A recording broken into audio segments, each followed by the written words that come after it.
teman-teman semua, ini adalah 15 menitan unofficial podcast by Broadening. Dan di sini ada aku Nia dan juga ada co-host aku Stefan. Hai Stefan. Hi everyone. Oke, so di sini kita akan berbagi cerita dari orang yang sedang berjuang bagi masa depan mereka dan juga masa depan Indonesia. Dan di sini juga kita akan menemani kalian dalam 15 menitan ke depan. Dan mungkin teman-teman juga udah penasaran nih siapa guest kita pada sekarang, pada saat ini. Jadi mungkin kita sambut aja langsung. Halo Darel. Halo dia Stefan. Ini chaotic ya, ini vibes-nya sama.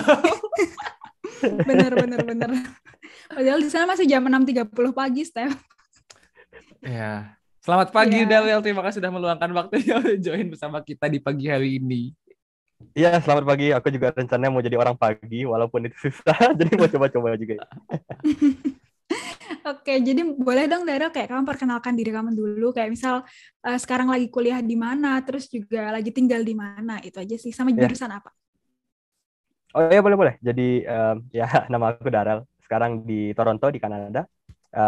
Kuliahnya di University of Toronto, walaupun as of 2 minggu yang lalu udah selesai semua. Jadi Selamat. Weh, siap. Iya.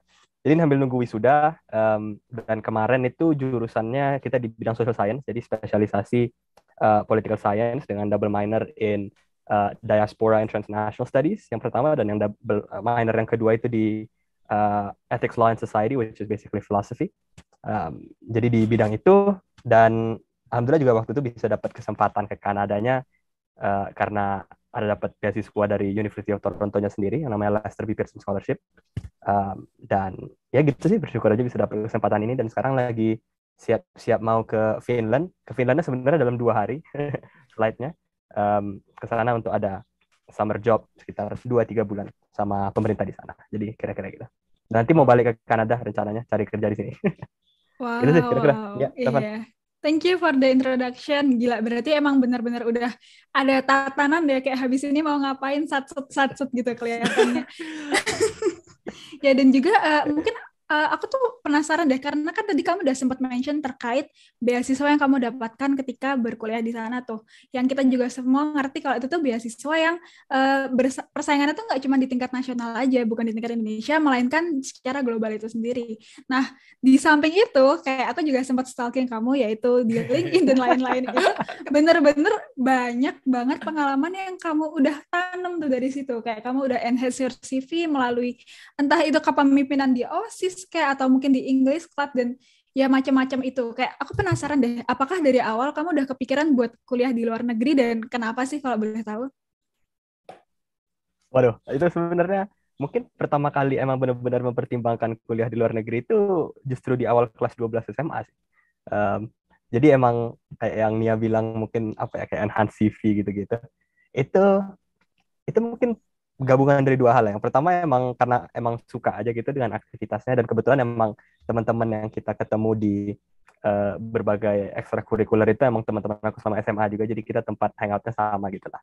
Dan sekaligus hangout, sekaligus kayak latihan apa gitu kan, misal debat atau speech atau bagaimanapun itu.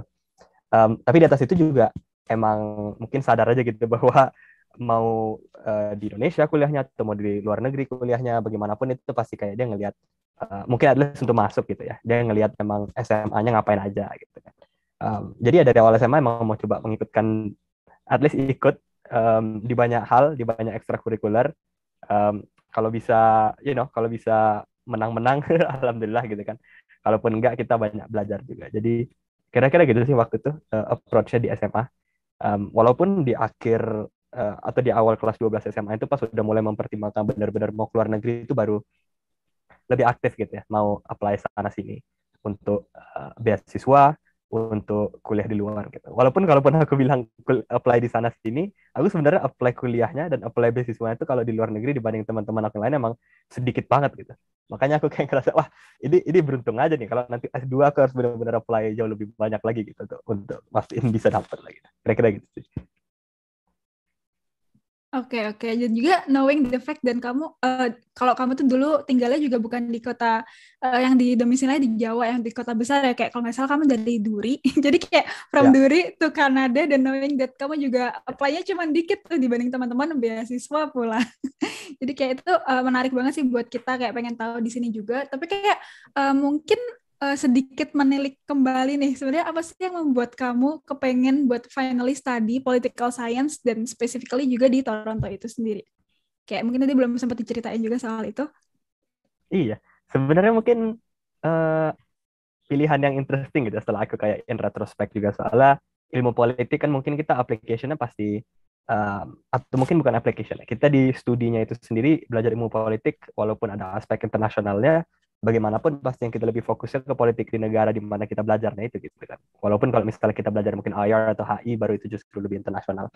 Yang aku belajar emang ilmu politik walaupun dengan ada aspek internasional, tapi juga mungkin I'd say a solid 25% 30% itu tentang Canadian politics juga gitu kan, atau mungkin at least North American politics gitu.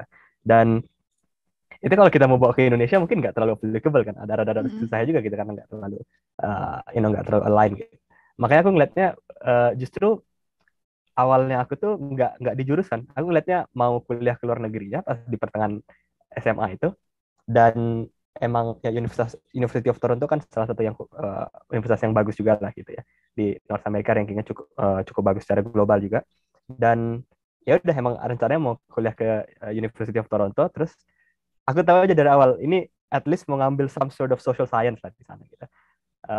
Atau justru science, I didn't even know at the beginning gitu kan. Dan terus setelah di sana kita sistemnya kebetulan kayak ITB gitu, ini mana tahun pertama lebih explore dulu, walaupun tahun pertama kita nggak bilangin ke suatu fakultas sih, kita tahun pertama emang take general courses gitu yang kita passionate, terus nanti setelah kita misalnya dapat prerequisite itu bisa di tahun kedua baru apply masuk program. Makanya di tahun pertama benar-benar emang coba banyak hal, coba banyak pelajaran, terus nanti di akhir tahun pertama udah lebih tahu maunya kemana. Dan setelah itu somehow I found myself interested dengan political science dan intersection dengan HI, dengan philosophy, dengan diaspora international study juga, which is lebih ke humanities justru ininya apa namanya orientationnya. Dan akhirnya itulah program yang aku pursue gitu ke depan. Walaupun anehnya program aku kan dua-duanya social science, tiga-tiganya kan social science gitu fokusnya. Tapi semua kerja research, semua kerja apa namanya internship di kampus juga yang selama ini justru nggak ada hubungannya dengan politik atau dengan filosofi atau apa, tapi justru dibilang bidang environmental sustainability and policy, which is rada interesting gitu. Dan aku ke depan juga mau kerjanya justru di bidang sustainability, tapi sekarang ngelihat gimana cara nih sustainability work experience di bidang itu, tapi kita nggak bisa bilang educational experience-nya nggak di situ gitu. Jadi ya lagi cari-cari tahu juga lah cara kita nggak package-nya gimana gitu. Oke. Ini jadi sebenarnya menarik karena banyak hal yang kamu ternyata sukain dan kamu menemukan diri kamu di University of Toronto itu sendiri. Dan mungkin tadi terakhir juga aku sempat bilang gimana caranya bisa nge-package story biar bisa tetap eligible lah buat hal yang kamu inginkan ke depannya. Yang mungkin juga sekarang juga masih belum nyambung gimana caranya, masih bingung gitu. Mungkin aku pengen tanya deh, gimana sekolah di sana di University of Toronto itu bisa kayak memenuhi passion kamu terhadap banyak hal yang kamu sukain gitu, kayak feel free to answer mungkin kayak about your organizational experience atau mungkin hal-hal lain. Iya, mungkin aku dari awal tertarik ke social science kan mungkin di bidang kayak semacam people relations, talking with people, learning from a lot of people gitu ya. Dan itu di aspeknya mungkin aspek apa ya? Aspek dari pembelajaran itu yang misalnya itu banyak ngomong lah gitu kan. Banyak ngomong dengan colleagues kita, banyak ngomong dengan profesor, interaksi, diskusi. And dari SMA dan bahkan sebelum itu pun kayak it's always been something that I've always been kind of very much interested in. Just talking to people, sort of tap into their expertise. Tapi yang bukan uniknya sih, should have expected it as well, adalah di kuliahnya kalau mau di bidang itu, di bidang politik, social science gitu pasti ya dia expect kita banyak participate, banyak aktif, banyak ngomong gitu istilahnya ya pasti.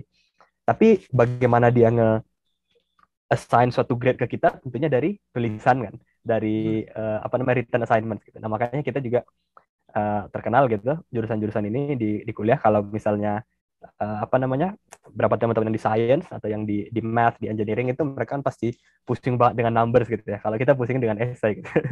Beruntun-beruntun esai semua. Nah, makanya itu, tapi aku juga uh, learn to like the process gitu ya. Menulis esai, gimana cara kita nge-package suatu ide, bahkan go out there ngomong dengan orang, research, dan mem-package ide yang kita punya itu dalam tulisan gitu. Tapi juga on the other hand, yang uniknya kalau di luar bidang akademiknya, aku juga bisa bilang mungkin University of Toronto bagusnya dia sangat encourage people untuk aktif di luar classroom gitu, which is I think something that a lot of universities around the world, di Indonesia, di luar negeri, emang sekarang orientasinya ke arah sana gitu ya, bagusnya.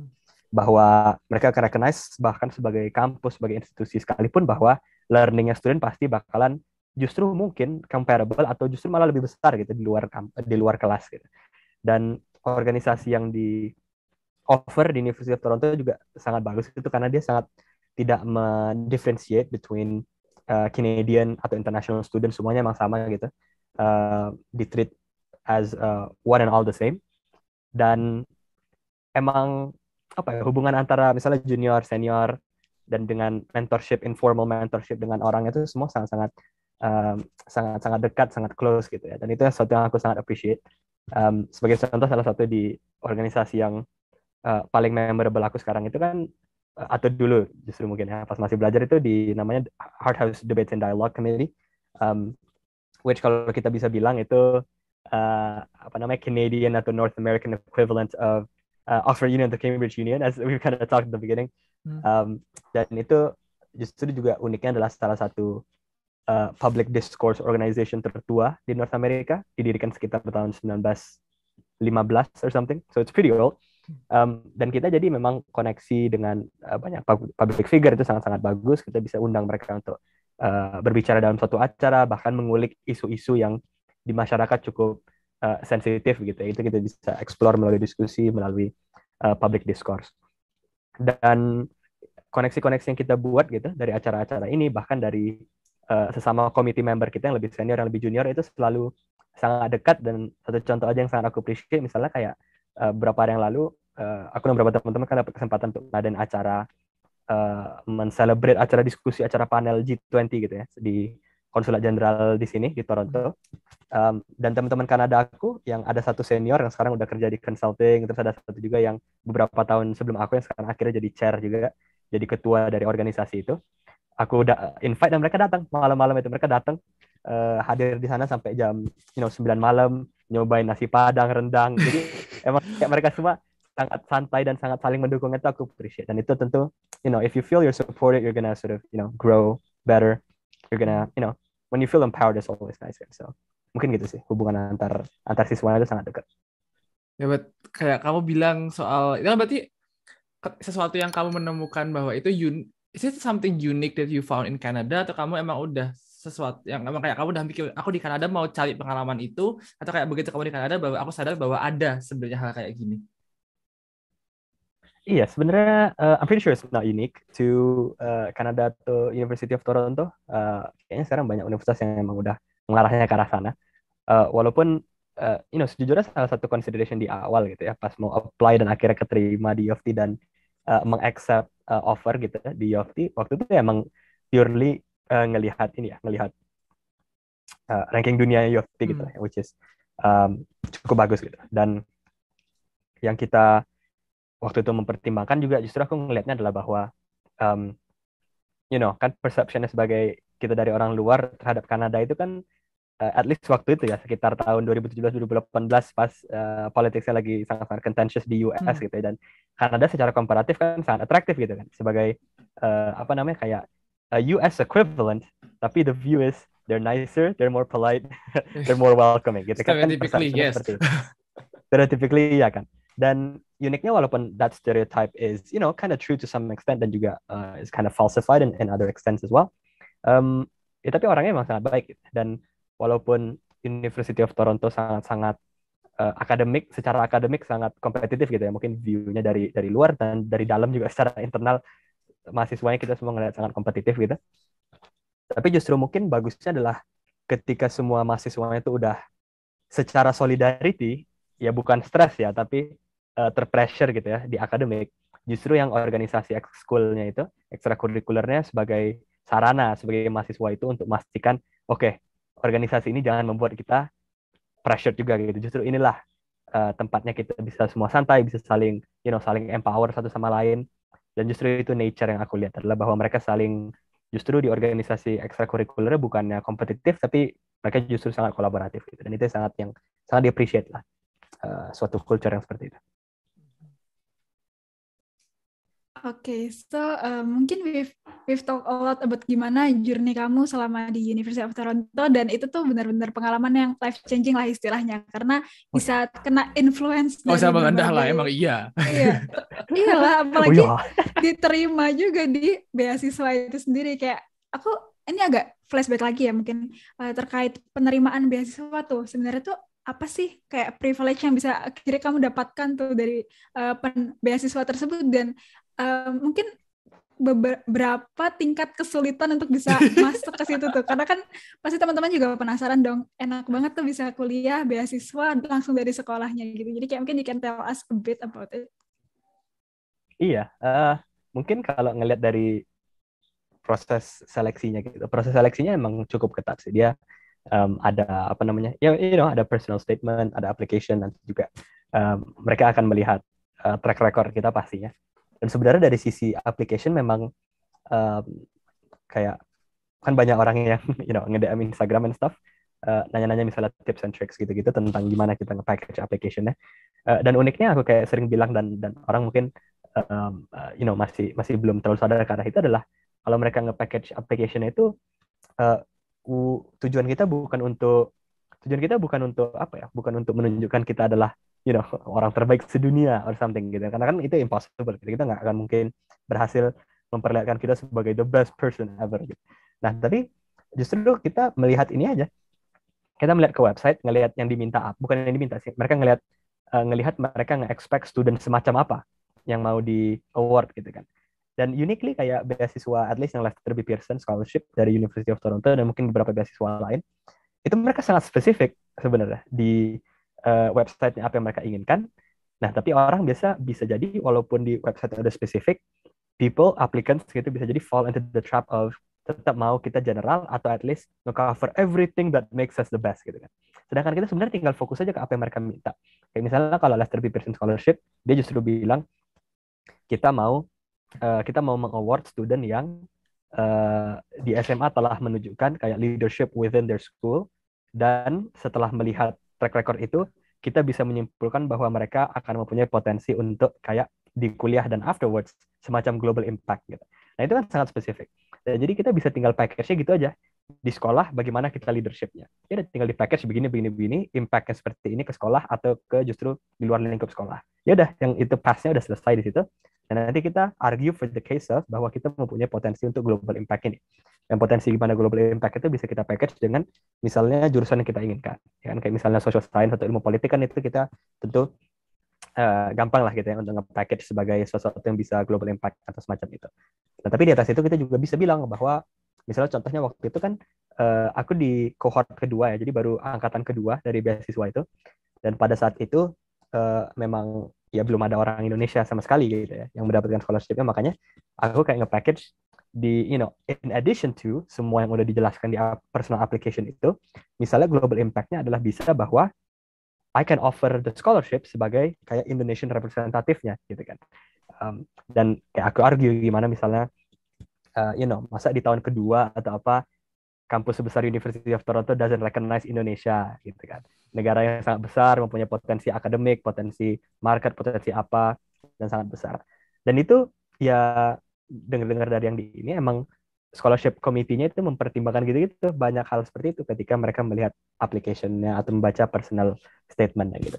Kira-kira gitu dalam hal seleksinya gitu ya. Nah, tapi dari setelah kita masuk ke universitasnya sendiri, emang kita sangat-sangat appreciate gitu, aku dan teman-teman lain dari berbagai negara yang dapat Lester B. Pearson Scholarship ini kan soalnya global gitu, mereka nge-award-nya. Sangat appreciate karena emang U of T punya office sendiri untuk nge-support program ini, sangat well staffed, dan mereka ngadain all year round, mereka ngadain program-program personal enrichment, personal empowerment gitu-gitu, mengadakan networking sessions, Dan sangat enak aja gitu ya bahwa kita difasilitasi gitu mungkin untuk bisa bicara dengan orang-orang yang inspiratif. Tapi juga di atas itu kita mempunyai teman-teman seangkatan kita yang kayak keep us in check ya kan, bahwa kita walaupun banyak aktif di organisasi, akademiknya masih lancar dan mungkin semua seperti itu. Dan jadi mungkin emang support yang diberikan oleh program ini both secara financially obviously selama di kampus, tapi juga secara personal gitu juga sangat impactful juga. Dan itu memang salah satu hal yang kita celebrate lah gitu. Dan ketika kita nanti mau graduate, ada acara graduationnya Pearson Scholarship sendiri, itu memang kita akan sangat menyampaikan itu bahwa kepada para staffnya kita sangat menghargai semua effort mereka untuk mensupport perjalanan kita ini. So talking about the scholarship tadi kan, terutama your application, berarti ya aku tangkap tuh yang dan orang nggak banyak bilang ya jujur, kayak ketika orang mendaftarkan beasiswa itu kan kita selalu aim kayak how we could present ourselves kayak di statementnya, di CV-nya, di cover letter. Tapi kayak kadang yang orang nggak perhatiin tuh bahwa yang sebenarnya lebih penting tuh kayak how to build the narrative sesuai apa yang diminta scholarship-nya nggak sih? Iya. Karena from your experience kan kalau misalnya if you just state kayak you're one of the best student in the school bla bla bla, kan jadi mereka nggak melihat spesialnya dari kamu itu apa. Padahal kan justru mereka malah spesifik mencari calon-calon global leader in the future gitu nggak sih? Benar-benar. Dan emang orang mungkin kalau yang aku sering mikir gitu, dan aku sering sampaikan juga misalnya kalau di ada di webinar gitu diundang ya, whenever that happens gitu, itu selalu yang sering aku kayak share adalah bahwa sama kayak Stefan bilang tadi ya, itu bahwa misalnya you wanna just portray yourself as the best student in the school, ya kan? You could say mungkin juara satu, or perwakilan sekolah atau provinsi atau bahkan nasional di OSN atau KSN gitu, atau some sort of olimpiade akademik gitu ya. Nah, tapi coba kita mikir dari sisi scholarship committee-nya, ya kan? Ya tentu itu kan berarti menunjukkan bahwa kita orang yang pintar. Orang yang pintar banyak gitu kan. Tapi di atas itu juga, walaupun kita pintar gitu, obviously, tapi kalau kita sebagai orang yang pintar di sekolah, itu does not necessarily mean kita fulfill kriteria naratif yang dicari scholarship-nya. Apalagi kayak Pearson Scholarship mencarinya leadership within the school, gitu kan. Sedangkan orang pintar, kita bisa pikir orang pintar bisa aja nge-seclude themselves, justru nggak aktif di organisasi atau apa-apa gitu. Ingin mempersu competitive achievement-nya dia sendiri gitu kan. Dan itu makanya memang narasi yang diminta dari scholarship-nya itu sangat penting gitu untuk kita bisa benar-benar teliti dan personal application-nya mungkinnya di craft atau di tailor untuk bisa really nge-address apa yang dia minta gitu. Kira-kira gitu sih. Dan mungkin yang satu lagi adalah juga bukan cuma nge-package apa yang kita punya in the past, tapi nge-present case bahwa kita mempunyai potensi gitu kan. Untuk setelah misalnya diberikan award itu, setelah diberikan award pertama, universitas gak akan nyesel. Ya kan? Dan yang kedua, universitasnya justru akan senang karena kita akan melakukan atau kita mempunyai potensi untuk melakukan ini. Akhirnya gitu sih. Jadi bisa approach-nya. Dan tadi aku yang mikirnya unik itu adalah masih gini, kayak you said you only the second cohort ya dari beasiswa ini. Dan beasiswa ini kan juga bukan sesuatu yang pasti aku bukan merendahkan apa, tapi kan kalau di mata orang general kan ini bukan sesuatu yang kayak orang lihat kayak one of the best scholarship in the world gitu kan, kalau dibanding misalnya kayak Fulbright, Chevening, Jardine atau LPDP bahkan. Tapi justru kayak aku ngelihat this kind of scholarship tuh mereka malah bisa ngasih a lot of attention nggak sih to the students itself. Dan kayak tadi kamu bilang bisa ngasih offer-offer yang sebenarnya nggak didapat oleh student biasa juga. Jadi nggak cuma sekedar mereka ngasih support buat financial support buat kamu tinggal di sana, tapi juga mereka berani ngasih event-event yang buat enrich your experience sama your quality juga nggak sih? Iya, benar-benar. Ya sebenarnya kita kayak the discussion gitu ya di antara para angkatan-angkatan Lester B. Pearson Scholarship ini adalah bahwa the promotion atau the outreach tentang beasiswa ini could be better gitu kan. Karena kayak kita aja merasakan impact dari beasiswa ini sangat bagus gitu. Dan sekarang ini berarti beasiswanya masuk tahun kelima mungkin ya, tahun kelima, karena mereka itu pertama kali didirikan 2017, which is 150 tahun kayak kemerdekaan Kanada lah gitu istilahnya. Jadi mereka Government of Canada partnership dengan University of Toronto untuk mengadakan ini gitu. Nah tapi emang betul kayak dibanding beberapa beasiswa out there aja, mungkin secara condition scholarship-nya itu, if I could sell the scholarship better to whoever is listening gitu, emang sangat-sangat fleksibel gitu ya, at least komparatif dengan beasiswa lain. Karena pertama-tama um, mereka itu nggak ada condition harus pulang atau pergi di ujung selesainya di ujung selesainya studi gitu kan. Seperti kita tahu mungkin LPDP ada harus ikatan ininya balik pulang gitu ke Indonesia, mengabdi Indonesia, sedangkan misalnya AAS kalau nggak salah di Australia yang S2 itu mereka justru mengharuskan pergi dari Australia gitu. Nah ini kalau yang di Pearson Scholarship justru mereka fleksibel, mau pulang, mau build a career in Canada, mereka sangat fleksibel kan. Dan di atas itu juga coverage scholarship-nya memang full gitu. Mulai dari tuition sampai buku sampai makan sampai akomodasi, tempat tinggal, tiket pesawat, semua seperti itu gitu. Dan di atas itu juga mungkin kayak yang kata Stefan bilang, program-program enrichment atau personal connection-nya itu sangat-sangat bagus. Mereka punya network-nya sendiri gitu. Mungkin orang-orang yang bisa dia invite untuk acara-acara.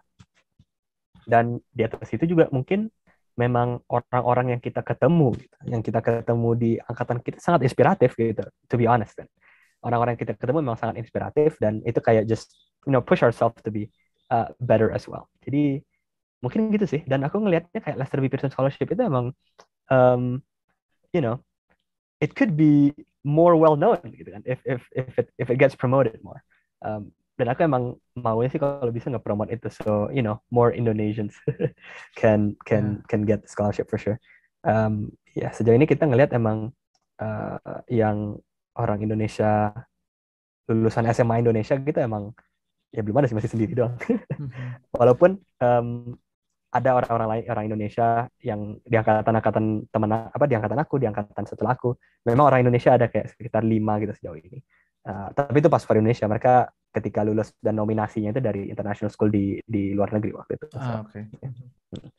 Bi, have you kayak pernah nggak sih ngerasa kayak terpressure gitu sama beasiswa ini? Kan kamu kayak one of the most prestigious scholarship di U of T juga kan berarti. Apalagi sekarang kamu berarti kan at least the committee itu punya ekspektasi yang tinggi itu loh terhadap the scholars. Kayak kamu udah dikasih ini, dikasih itu, dan secara nggak langsung kan they demand you to be these global leaders kan. Pernah nggak sih kayak ngerasa ada pressure yang selalu ada di beban gitu? Mungkin sebenarnya justru di awal ya. Di awal itu aku ngerasa pressure karena di awal kan kita masih acclimate ourselves atau lagi coba mengadaptasi gitu ya, atau justru mengerti expectation itu apa, both dari sisi akademik, dari sisi ekstrakurikuler di situ gitu. Dan kita mungkin di tahun pertama kita masih trying to figure out where we are gitu kan, atau where we stand, what we're expected of dari universitas, dari scholarship committee-nya juga. Nah tapi bagusnya adalah Pearson Scholarship-nya yang aku lihat itu adalah sebagai support office-nya gitu ya. Support office-nya itu nggak memberikan kita pressure apa-apa secara eksplisit bahwa kamu harus gini, bahkan nilai kamu harus kayak gini gitu ya. Mereka nggak ada mereka nggak ada memberikan pressure itu karena mereka tahu, justru kayak yang Stefan bilang tadi, bahwa mereka tahu the fact bahwa kamu adalah awardee scholarship itu sendiri, mereka tahu is going to put pressure by you on yourself gitu kan. So mereka nggak ada nambahin apa-apa lagi pressure. Nah tapi bagusnya adalah mereka emang melihat bahwa kebanyakan awardee-nya itu mereka sadar bahwa dengan pressure ini dengan potential atau even the trust that I was given gitu with this scholarship, itu sesuatu yang bisa kita pakai untuk grow more, empower others selama di perjalanan kita di kampus gitu. Dan yang mantapnya adalah kita seiring Pearson Scholarship ini makin banyak dan di kampus awardee-nya makin banyak gitu ya. Itu memang di mana-mana. Sekarang kita sering ngelihat aja misalnya ada conference apa atau ada student leadership award apa, kayak MAPRES gitu ya. Ada juga kompetisi apa. Itu selalu namanya Pearson Scholar yang di situ gitu kan. Dan yang menang. Dan kalau mereka misalnya menang, selalu tulisan di bawahnya Pearson Scholarship gitu. Nah, makanya support office-nya bisa bangga dari sisi situ gitu. Dan memang sebenarnya di awal-awal kita pada saat misalnya masuk ke organisasi atau masuk ke klub atau masuk ke ekstrakurikuler itu ya, aktivitas ekstrakurikuler, emang orang-orang Kanadanya pun kayak, you're a Pearson Scholar atau apa gitu kan. Dan itu emang cukup I wouldn't say pressure, tapi kayak just an internal push untuk kayak you put your best foot forward gitu ya untuk bisa melakukan ini. Dan untuk just the hint untuk teman-teman misalnya kayak how prestigious even the name is Lester B. Pearson gitu. Lester B. Pearson itu for context is nama airportnya apa ya? Nama airportnya di Toronto. So like Soekarno-Hatta gitu. So it's like a Soekarno-Hatta scholarship gitu kan. You don't want to mess with it. Basically gitu ini ya. So kira-kira gitu sih. But setelah kamu mendapat, kan udah selesai nih ya bachelor berarti. Dan udah dapat semua pengalaman ini. And what's your plan next gitu? Kayak kan you expect to be global leader, so I expect you to be one of them as well kan nanti. What are your plans so far kayak after this? I don't know. Well, to be honest, I do know some stuff. So sekarang lagi mempertimbangkan ini sebenarnya sih. So and I'm just brainstorming here to be honest, karena you know we're still in the process of figuring it out for sure. Tapi ya kayak the two paths that I think are quite very different. If I'm being totally honest, is on the one hand, obviously I want to try and pursue ini kayak some sort of a diplomatic career. So dari misalnya di kampus, di akademik dan di connection saya juga, aku udah banyak connection dengan profesor-profesor yang di Kanadanya itu mereka affiliated either dengan orang yang aktif di bidang diplomat tapi secara profesional. So mungkin kalau konteks di Indonesia-nya FPCI gitu ya, Foreign Policy Community of Indonesia, itu kan mereka orang-orang yang aktif di bidang diplomasi tapi not directly currently affiliated dengan Kemlu gitu, dengan Kementerian Luar Negeri. Tapi on the one hand juga aku interested untuk one day mungkin apply for ke Kemlu gitu, ke sebagai staff diplomat gitu ya di Kementerian Luar Negeri itu sendiri gitu. Karena you know just going back, serving your country abroad is just an idea that I've always loved and I would like to try it one day. I think it's just like a whole other level of serving your country, which is kind of nice. Tapi itu kan kayak option yang pertama gitu, dan aku to be honest option ini sangat atraktif dan if it is possible I would like to pursue that. Nah tapi on the other hand, which is you know very different road, aku juga mau melihat building karir di Kanada gitu. Building karir di Kanada sebagai you know di bidang sebagai profesional gitu. Dan uniknya salah satu mungkin kayak kita touch at the beginning tadi tentang my passion in sustainability gitu, environmental sustainability policy, dan my work experience di sana juga. Justru aku sekarang sangat atraktifnya, tau nggak? My dream kayak my dream employer sekarang di Kanada itu apa? My dream employer di Kanada itu justru either government di Kanada atau University of Toronto itu sendiri, which is kind of weird. You want to be academics atau gimana nih? Itu dia. Uniknya itu. Nah uniknya ya, what I find is every time I tell people that I want to work at the University of Toronto, they would think academic or faculty or professor directly, right?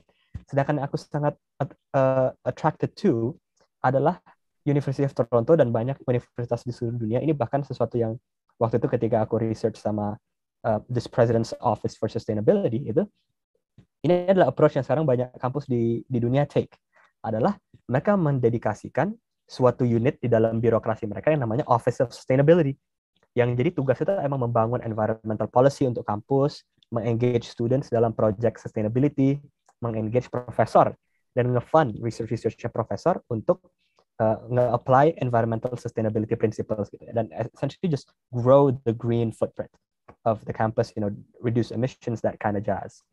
Dan aku sangat ininya mau justru mengambil staff position di Office of Sustainability-nya University of Toronto gitu. Dan itu sangat-sangat atraktif dan salah satu yang aku sekarang lagi you know konsultasi bahkan, karena aku sebenarnya emang kerja di Office of Sustainability-nya University of Toronto juga sebagai student, dan sekarang mau masuk ke sana sebagai professional gitu. Dan makanya aku kayak berharap lah bisa manfaatkan connection itu untuk bisa masuk ke sana, build a career gitu. Kira-kira gitu sih sekarang. What is happening, you know, next gitu kira-kira. Oke. So, basically I've seen kalau kamu tuh udah berusaha buat ngeproyeksiin nih kayak opsi A, kalau nggak bisa opsi B, dan udah ada kayak bukan backingan ya istilahnya, kayak koneksi yang mungkin bisa ngebantu kamu buat sampai ke sana. But back again, sebelumnya di awal tadi kamu udah kayak bilang kalau kamu habis ini 2 hari lagi bakal pindah ke Finland. Nah, kan I know sebenarnya itu tuh ada apa di balik itu, dan what thing you want to pursue there gitu loh. Kayak apa hubungannya dengan apa yang lagi kamu usahakan di kehidupan kamu itu sendiri, if I may know. Yeah, it seems such a far-fetched distance from the two options even that I have, right? Tapi uniknya justru aku sekarang bahkan aku baru sadar aja tadi pas Nia kayak laid out that question adalah bahwa sebenarnya Finland ini sangat-sangat related dengan not only one but both of those kayak jalan tadi gitu, jalan yang bercabang tadi itu. Karena di Finland itu aku akan 3 bulan kerja sama the Helsinki government basically, so the government of the capital in Finland di bidang Sustainable Development Office-nya gitu kan. Nah, jadi ngebuat policy untuk sustainable development, untuk environmental sustainability policy, dan mereka akan nge-showcase-nya di forum-forum internasional gitu. Kayak sekarang uniquely aja my supervisor is actually the Helsinki's kayak managing director for EU affairs. Jadi kayak ke Brussels untuk ke European Union and stuff. I don't know if he's gonna, invite me to go along whenever he goes. Tapi kode dulu. Invite me please. Iya, nanti kita kode-kode ya. Iya, bisa gitu nah kan. Tapi kalau kita ngelihat emang sebenarnya kerja di Finland ini walaupun pendek 3 bulan, tapi itu kayak it tackles both kan. On the one hand, there's diplomatic aspects to it. Nah, aku tadi kayak mau dari bidang yang ke diplomasi atau ke bidang Kementerian Luar Negerinya itu. There's diplomatic aspects of it and kayak trying to pursue an agenda for an international audience gitu kan. Itu ada aspek di situ. Nah, tapi on the one hand, itu ada aspek sustainability, environmental policy juga di situ. Dan itu sesuatu yang mungkin bisa jadi wadah atau pengalaman yang kita reference gitu ketika misalnya apply ke Office of Sustainability-nya University of Toronto, McGill, University of British Columbia atau banyak universitas top-top di Kanada gitu kira-kira. Jadi aku memang berharapnya sih sebenarnya I don't expect currently bahwa this Finnish position is gonna make me stay in Finland karena just secara imigrasi, secara work permit Finland emang sedikit lebih restriktif dibanding Kanada gitu. Mereka lebih open lebih open untuk orang-orang luar gitu ya bekerja bahkan di government position. Jadi kayaknya lebih ini sebagai stepping stone aja sih ke Finland, terus balik ke Kanada nanti itu bisa yang pengalamannya jadi stepping stone gitu. Harapannya sih sekarang gitu. I see you as a person yang benar-benar knows what someone is, exactly know what you're doing tuh loh. Karena kadang ya kayak saya tipe apa sih kalau aku tipe yang kayak let's see what possibilities ada apa aja and take the best and then let's see what comes out of it gitu kan. Tapi kayak you're the kind of person yang benar-benar udah punya projection habis ini mau apa dan literally make sure bahwa apapun yang kamu lakukan will contribute positively towards your end goal gitu. Am I wrong though? You're very wrong, Stefan. No. Enggak. Emang ini kok. Emang apa sebenarnya? Yeah, this is I would say just like the polished way of speaking, right? It's how we present ourselves to people. Tapi to be honest, kayak emang there are aspects of being a student at the University of Toronto yang mempush kita untuk both menjadi orang yang ambitious dan planned gitu on the one hand, tapi menjadi orang yang fleksibel juga untuk kayak just explore stuff, do what you like and see what comes out of it, gitu. Jadi aku sekarang emang mencobanya ngebalance 2 hal itu sih. Secara personally aku emang I actually wouldn't consider myself sebagai orang yang kayak very well planned out, what's coming in the next few years.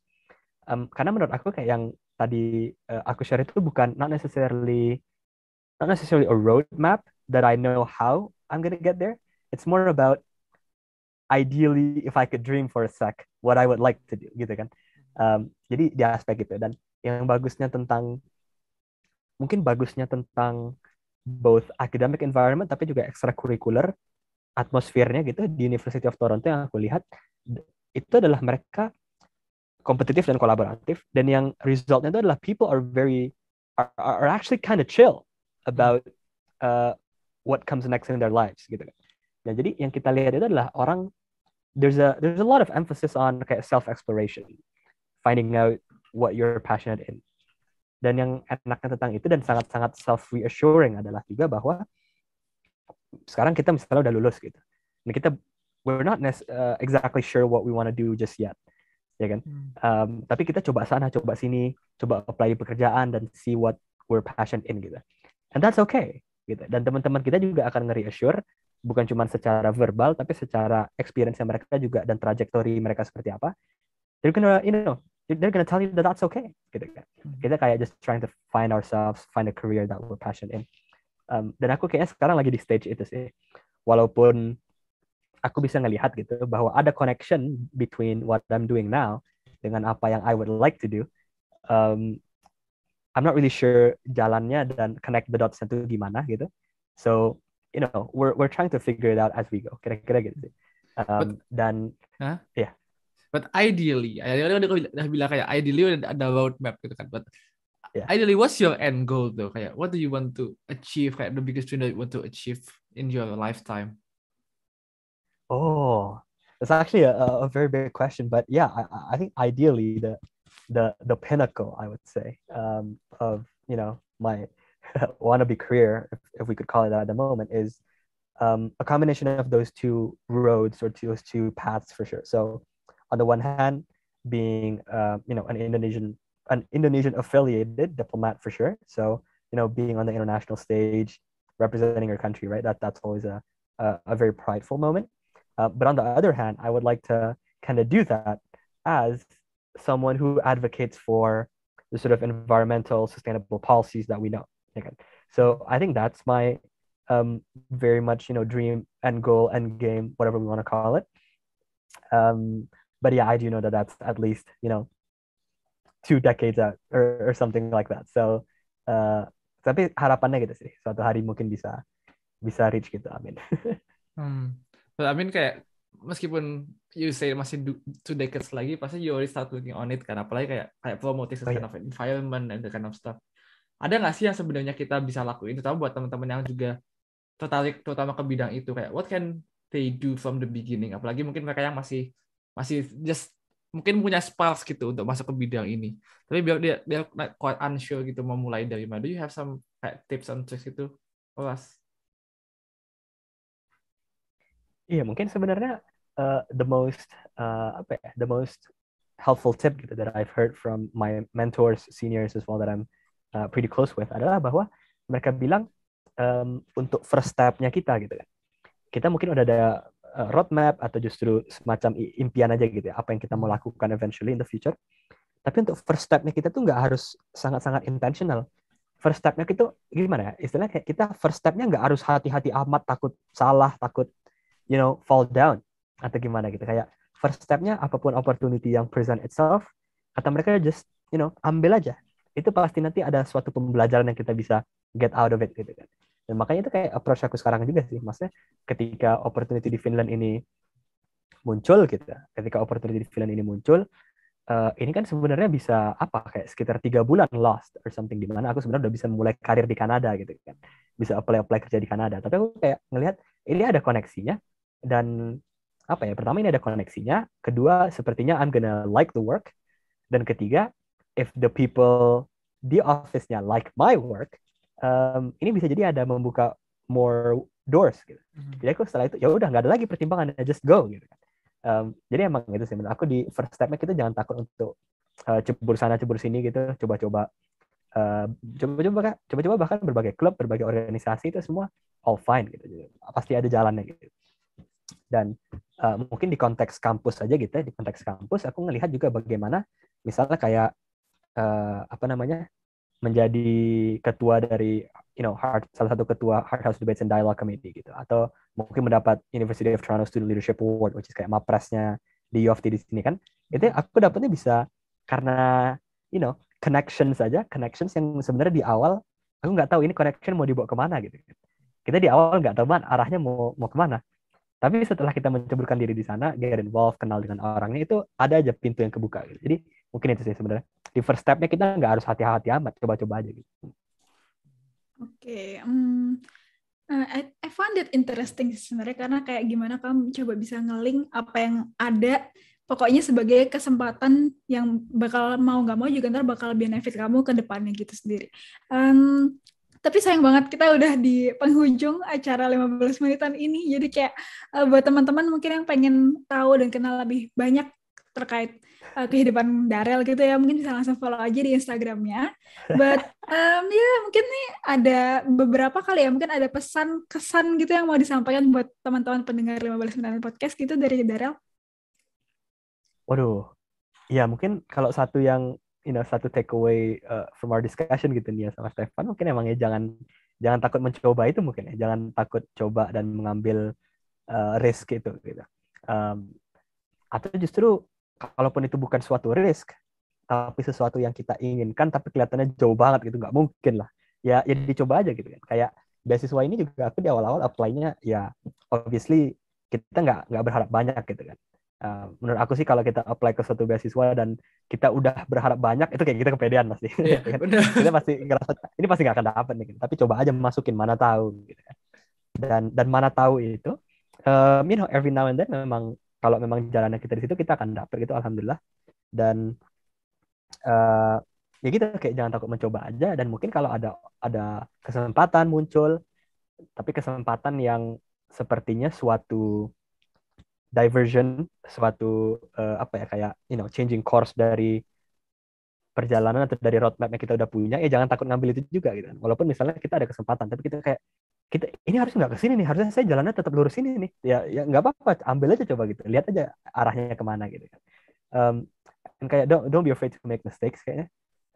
Aku ngeliat kayak di sini aja kayak kolaboratif, kompetitif gitu, mereka to the extent bahwa mereka appreciate kalau orang misalnya membuat mistake tapi niatnya benar, tapi kayak membuat mistake dan an honest mistake, and it's okay. Jadi mungkin gitu aja sih, bahwa kita bisa kayak coba sana coba sini, kalaupun kita nanti eventually find ourselves di tempat yang not according to plan, that's just not according to our plan, but there's a plan there gitu, ada juga nanti jalannya gitu. So, mungkin gitu sih. Oke, ini menarik banget. Jadi buat teman-teman kayak yang melihat sendiri nih Daryl kayak gimana achievement-nya sebanyak apa tuh ya pasti awalnya karena eagerness itu ya buat mencoba semua yang bisa dia ambil gitu. So mungkin itu aja dari kita. Thank you banget udah mau hadir di podcast ini dan bisa bincang-bincang sama kita di sini.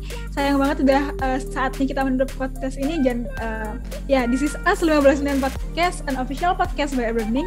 Dan see you next time. Thank you. Bye-bye. Bye-bye. Terima kasih teman-teman.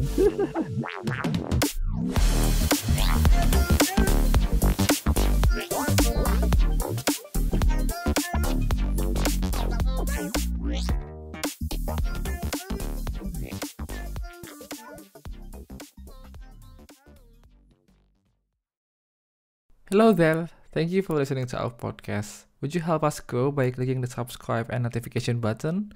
Please? Thank you. And now back to the episode.